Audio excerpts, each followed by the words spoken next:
Hey everyone, in this video I will guide you how you can change your bank detail on deliveroo app or deliveroo account. For that, just open any browser and search for writers.deliveroo. When you search this, here you will get a website, its official website, deliveroo.com. Just simply click on this website, Deliveroo Writers UK.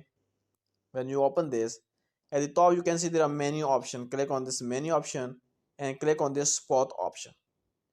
Now here you can see the option called search option. Just in search option, search for Bright Bank and search this.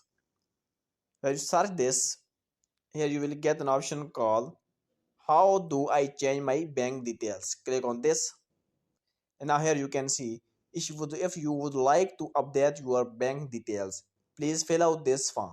So you have to click on this form and there will be a form in front of you.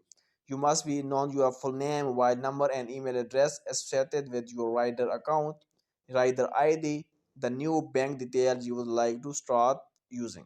So click on this form option. When you click on this, here you will get a form. You have to fill up this form. After filling this form, you just have to write and just click on next, and at the last you will click on submit and your form will be submitted. After submission of form within 48 hours, your bank details will be updated on your deliveroo account.